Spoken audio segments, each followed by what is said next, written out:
Salam, tiada hari tanpa menginjil dan bersaksi.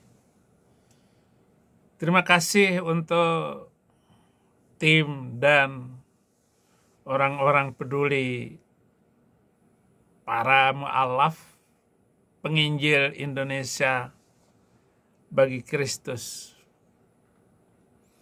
Kalau Anda jadi mu'alaf, saya tidak mau nyinggung-nyinggung ayat Al-Quran, fa'allafa baina qulubikum fa'asbahtum bini'matihi ikhwana. Allah menguatkan, Allah mengikatkan hati. Jadi orang-orang mu'alaf itu orang yang sedang diikat hatinya. Muncul Quran yang menghina Alkitab dan sejarah kenabian, maka saya langsung berdebat dengan para mu'alaf memakai Quran dan hadis. Tapi yang mau saya bahas ini keberhasilan saudara Fendi Usman yang dulu orang tidak percaya, masih keturunan Aceh, tetapi sekarang menjadi orang Kristen yang luar biasa. Dia berhasil memu'alafkan banyak orang, memurtadkan para mu'alaf. Kembali terima Yesus lagi di Nias. Ini videonya. Nah, saudara-saudara, luar biasa ya. Nah. Shalom saudaraku semuanya. Salam sehat, suka.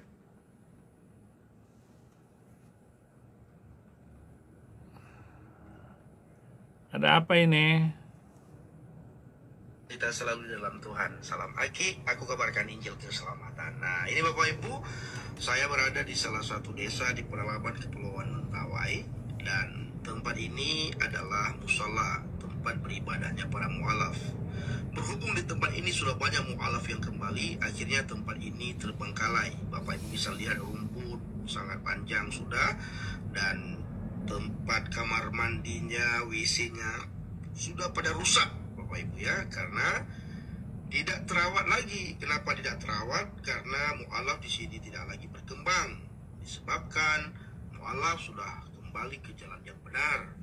Yesus Kristus satu-satunya jalan menuju ke surga. Dia jalan kebenaran dan hidup. Tidak ada seorang pun yang bisa datang kepada Bapa kalau tidak melalui Yesus. Nah, apakah saudara mau bertemu dengan Sang Pencipta? Ayo ikut Yesus Kristus. Shalom saudaraku semuanya. Salam sehat, sukacita. Do you like coffee? Jadi musola para mu'alaf di Mentawai sudah kosong dan gak ada lagi yang merawat. Kenapa? Karena para mu'alafnya balik lagi ke Kristenan. Berulang kali saya mengatakan bahwa lihat saja para mu'alaf itu, kalau mereka gak menipu dan berbohong, maka mereka akan kembali lagi untuk menjadi orang Kristen. Karena sholat jengkang-jengking untuk 5 kali sehari itu rasanya mustahil untuk mereka taati, ikuti. Nggak bisa ditekuni oleh mereka.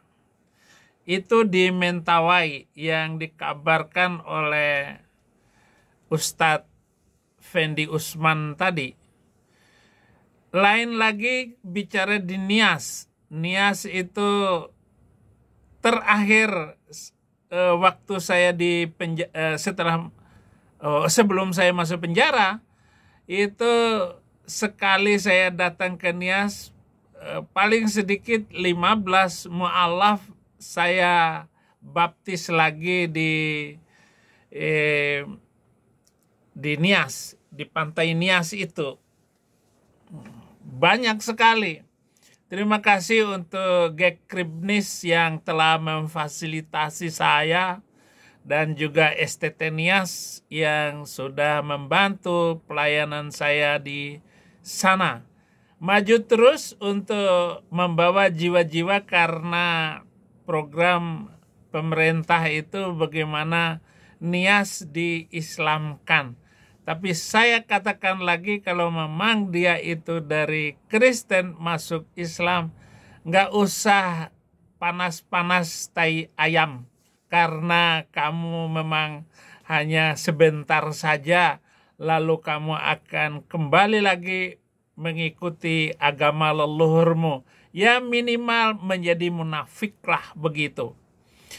Lain lagi di NTT ataupun di Sumba ataupun di Soe. Di Soe itu banyak sekali yang ustadz-ustadz itu, bahkan ada 2 ustadz yang sudah balik lagi menjadi Kristen. Dulu Kristen mu'alaf, dan saya masuk ke sana itu sudah 3 kali, 4 kali dengan saya diundang oleh pendeta Mel Atok.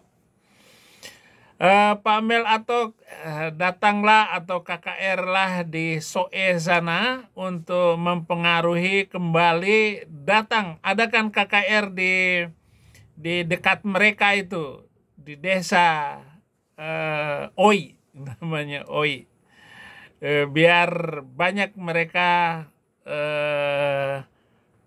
bertobat, terima Yesus kembali sebagai Tuhan dan Juru Selamat. Karena mereka nggak bakalan, ada madrasah sanawiyah juga itu di desa itu.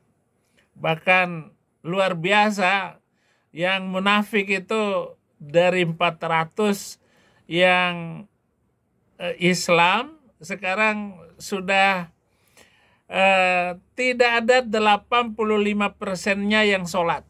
Apalagi puasa, nggak ada lagi yang puasa. Orang makan kambing leher pendek di sana itu. Jadi silahkan. Jadi oleh karena itu saudara-saudara jangan terprovokasi dan jangan bangga ataupun jangan sedih karena mereka segera meninggalkan Yesus Kristus. Para mu'alaf tidak berani lagi debat dengan saya. Kalau mau debat dengan Saifuddin Ibrahim, karena ya saya langsung tekuk langsung. Seperti Insan Moko Ginta itu nggak berani ngomong ketemu saya. Jadi dia maunya sekali saya menang, besok dia menang. Terus debat lagi, saya menang, dia kalah. Begitu terus kepinginnya. Hanya karena ingin menjual buku di debat itu. Sorry ya, saya juga tidak mau terlibat dengan debat karena ayat-ayat Quran itu sangat tidak bersahabat dengan non-muslim. Maka saya angkat suara. Keganasan dan ancaman terhadap orang Kristen minoritas gereja-gereja tidak akan pernah berakhir sampai 300 ayat yang saya minta itu dihapuskan. Saya tidak tahu ya bagaimana Pak Presiden ini siapa, apakah Prabowo ini mampu membuat damai antar agama ini, karena mereka ini terus-terusan itu. Ada lagi video terakhir ini yang saya lihat. Demikian.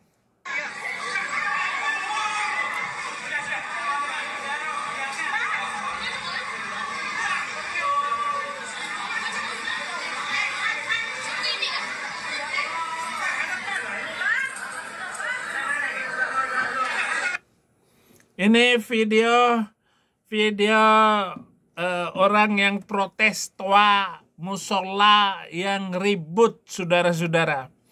Coba tetap saudara-saudara mengambil video-video penting seperti ini nih, bahwa intoleransi di Indonesia itu terus-menerus akan terjadi dan tidak pernah akan berakhir sampai mayoritas ini sadar. Nah, saya ingin agar 300 ayat itu dihapuskan. Dan kita lihat kehancuran negara-negara Arab itu karena apa? Karena Amerika. karena Yahudi. Jangan salahkan orang lain, salahkan dirimu sendiri, hai negara-negara komprang-kampreng. Kehamilan dan siksaan terhadap TKW, itu juga karena Amerika gitu. Sudah kita pastikan itu karena landasan kitab suci mereka telah menjadi bagian perseteruan bangsa-bangsa itu.